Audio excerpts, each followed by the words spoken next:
The ratings for Russell T. Davies, Ncuti Gatwa, and Millie Gibson's new Doctor Who show are absolutely abysmal. And Russell T. Davies is now admitting it, although he does try and spin it. But the admission is very clear when he has now changed his tune and hints that the show might not move forward following the second season that has already been greenlit. Before we get to this, I'd like to ask you, please hit that subscribe button, hit that bell for notifications so you don't miss any of our future videos here at the Trent Report. Wrote this up over at thatparkplace.com. And this information comes to us from Russell T. Davies speaking with Radio Times, but via Doctor Who TV. And he commented on those disastrous ratings. Let's kind of go over those before we get to Davies' comments. The first episode, Church on Ruby Road, which debuted on Christmas, had overnight viewership of 4.73 million and garnered 7.49 million after a week. The episode had the second worst debut for any Doctor and was the worst of any Christmas special. It did not get any better from there. Space Babies, which aired in the middle of May, that was kind of the actual first episode of the season following the Church on Ruby Road. It had overnight viewership of just 2.6 million viewers in the United Kingdom. After a week, it only reached 4.01 million. The worst performing episode in overnight viewership so far is the third episode, Boom, which had overnight viewership of 2.04 million and only hit 3.58 million after a week. However, the worst performing episode after a week is Dot and Bubble.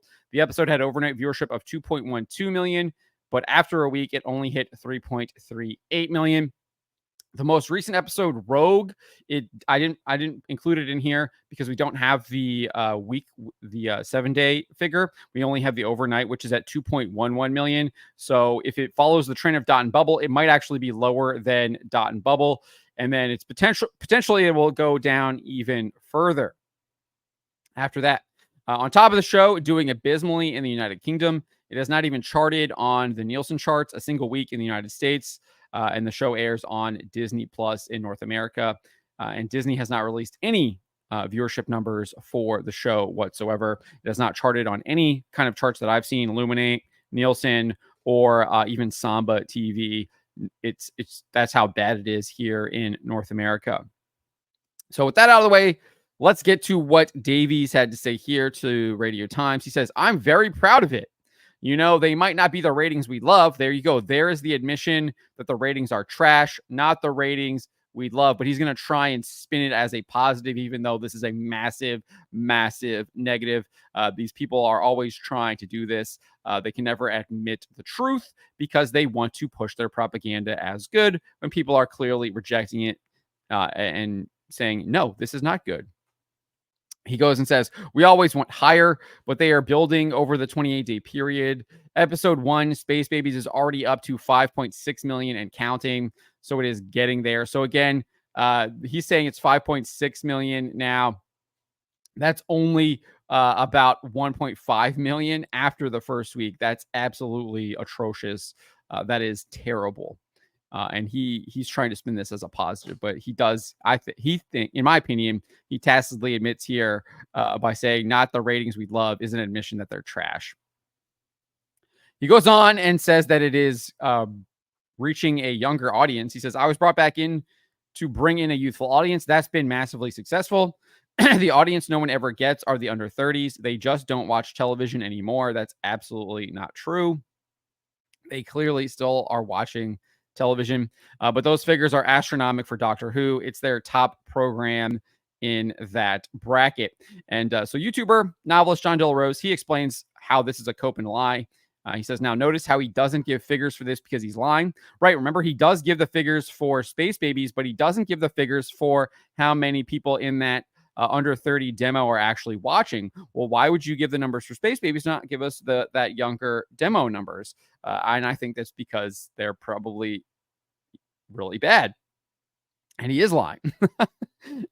Does not matter what people are not watching this. Does not matter what age demographic you are. And I think that is absolutely 100% true. Dilrose then adds, again, astronomic. He doesn't ever mention it. referring to the actual viewership numbers. But if you've only got 5.6 million over a month and you're getting your lowest ratings ever, maybe your percentages of the lowest ratings are astronomical. Maybe you're getting a higher percentage than normal, but the actual numbers are very, very low. Not many people are watching, period. So this is a complete cope. 100% agree. I don't really have anything to add there. John De La Rose is 100% right. This is indeed a complete cope. But this is the big reveal here. This is how he kind of ended the article with Radio Times. He was asked about whether or not the show would move forward after the second season. And he says that the future of the show is, quote, still up in the air. That is very different from what he had to say previously, where he confirmed that he did indeed have plans for season 3 and season 4. In fact, he told SFX magazine via Games Radar that he was already planning season 3 now, and there were already plans for season 4. And now he's saying it's all up in the air. And I think that is another admission that these shows' ratings are absolute trash. The BBC, Disney, clearly having to rethink whether or not they are going to move forward with this show. Interestingly, it also kind of confirms speculation that the show might not move forward after season 2, because we had already had comments from both Ncuti Gatwa and Millie Gibson. Gatwa obviously playing the Doctor, Millie Gibson playing his companion Ruby Sunday, where they both indicated they might not be with the show following the second season. This is what Gatwa told Rolling Stone UK in July 2023. He says that he would be returning to the stage after Doctor Who. He says, theater kept me warm and it held me all night, even if I was broke, but I'm planning on getting back to it next year after I finish season 2 of Doctor Who. So he was saying he was going back to the theater after season 2 of Doctor Who. And then he also told Radio Times he had no plans after the second season of Doctor Who. He says, no idea, no plan. I just know that I'm loving it and my love for it is growing. As for Millie Gibson, she told Fabric magazine what her plans for 2024 are. And she said this: I think now that the strike's over, probably auditioning again for parts and seeing what's out there. Every year has seen such change for me. It's hard to think what might come next. I'd like to play a villain.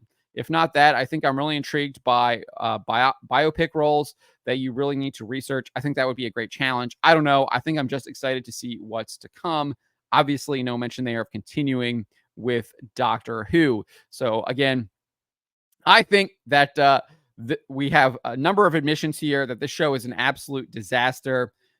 In the ratings, obviously, you can just look at the ratings and see how terrible that they are. And then Davies clearly admitting that they're not the ratings that we love. And now he's saying that the future of the show is up in the air. This is disastrous, and it's time to celebrate. We should be celebrating this. We know that they are clearly trying to push all kinds of degenerate woke ideology in this show. Russell T. Davies has made it abundantly clear that he's tried to be pushing the queer, gay, and trans agenda in the show, and the less people viewing that, the less people being infected by that, the better. So people tuning out, people not watching this is cause to celebrate, and it'll be even bigger cause to celebrate when this show gets scrapped and he can no longer be pushing this propaganda on people. But let me know what you guys make of this. Let me know in the comments below. Remember to always be charitable, especially to each other, but to always speak the truth.